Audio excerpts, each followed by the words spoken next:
Combat sports! Many think of them as barbaric, violent, but in reality they are beautiful forms of art. Today we will have a closer look into the heart of several disciplines and the many folks who live and die by the sword. My name's Andy Balmore Prudencio. I am a Jiu-Jitsu black belt, and I've been training for about 15 years. Black belt under Casey Halstead, and gym owner, owning a few 10th Planet Jiu-Jitsus, been affiliated with 10th Planet for about 7 years.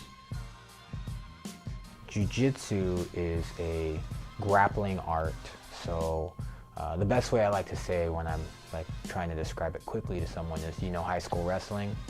Well, it's like that, but you could go to your back and you could submit people. So you could put them in chokeholds, you could put them in joint locks, and that person has the ability to tap out and quit.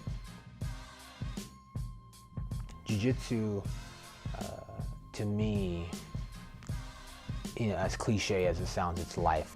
You can tell a lot by a person and where they are in life by how they feel, by how they move their bodies. And that's just on and off the mats, but really on the mats you could feel their emotions, you could feel their tension. The moment, you know, I could put my hands on you, I could feel that. And you could kind of tell a lot of where someone is, you know, just by how they come in. You know, you could get a guy that comes in and it's just very just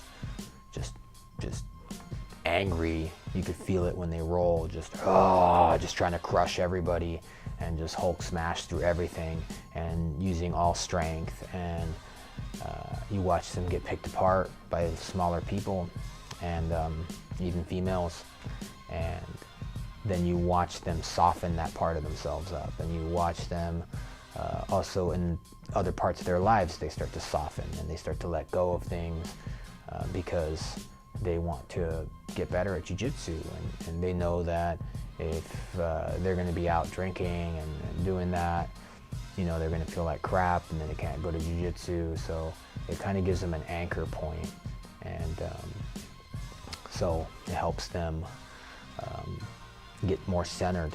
And then you could watch that person as they get more centered and they use jiu-jitsu as a tool to better their lives. You watch their style change, you watch their bodies change, you watch the way they feel, everything starts to change.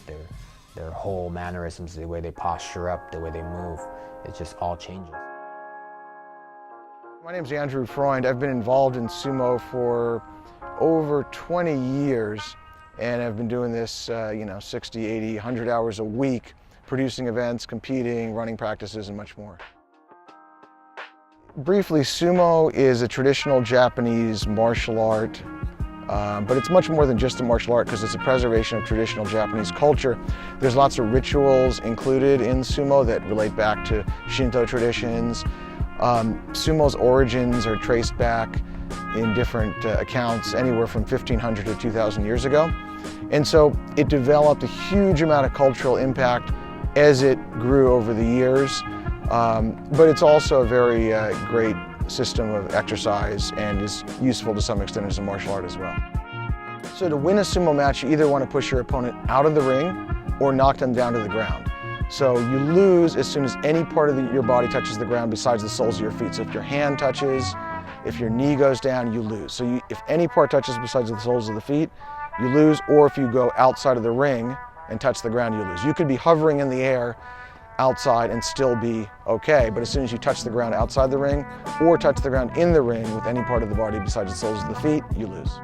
All of this is developing your entire body, especially focusing on the legs, because a lot in sumo is coming from the ground, is getting under your opponent, and is using your leg strength. It's really whole body, but essentially you're building your base as a starter. So if you came out and tried sumo for a few weeks, I think you'd feel yourself a lot stronger, more flexible, and learn a few skills, martial arts skills in the process.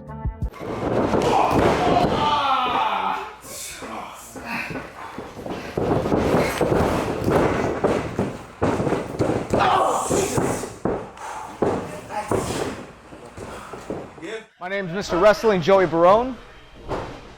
Pro wrestling, much like collegiate wrestling, people will go one-on-one, typically. They'll stand inside of between a 14 to 20 by 20 ring, which is a square, surrounded by 3 ropes and 3 little pads in each corner. From there, the object is to make your person submit, tap out, I quit, or to beat them to a point where you can keep them down for a count of 3 with their shoulders on the mat. You sacrifice a lot in this business. Like, I have a wife, I have a daughter. I spend a lot of my weekends wrestling. I'm at shows, I'm out of town, I'm doing stuff. Sometimes they come, sometimes they can't. So they're doing stuff on their own, and I'm away from my family.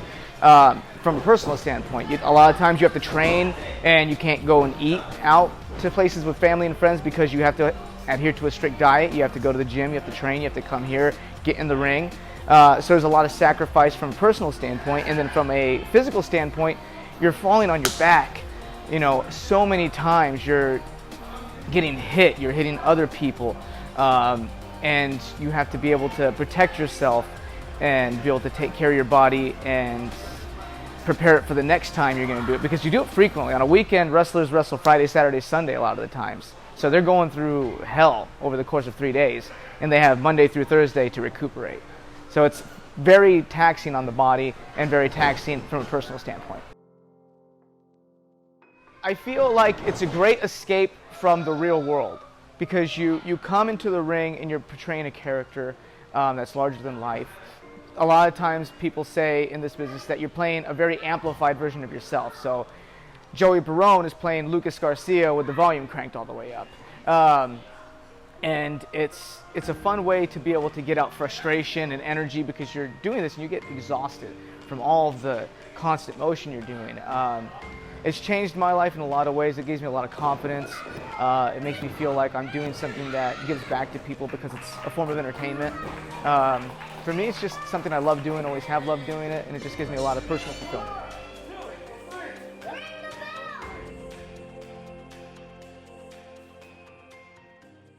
I'm Marvin Vettori, I'm a UFC fighter. Marvin, the Italian Dream, Vettori! 26, I'm from Italy, and I'm here in Huntington Beach training at Kings MMA, chasing my dream to be UFC champion. MMA in a technical way, it's like a mix of many sports. It's to make it easier, it's Brazilian Jiu-Jitsu on the floor, a lot of like wrestling freestyle, because there's a lot of like wrestling and you can go to the legs and everything is involved. And then there's a lot of striking to it, so boxing, kickboxing, Muay Thai, all of that. So it's a mix of like grappling and striking all combined. And then there's obviously a lot of it like cage technique, because we are fighting in a cage, so there's a lot of technique related to the cage. And all of that together, and yeah, at the end of the day, it's almost like the most kind of like efficiency to combat sport applied to combat sport.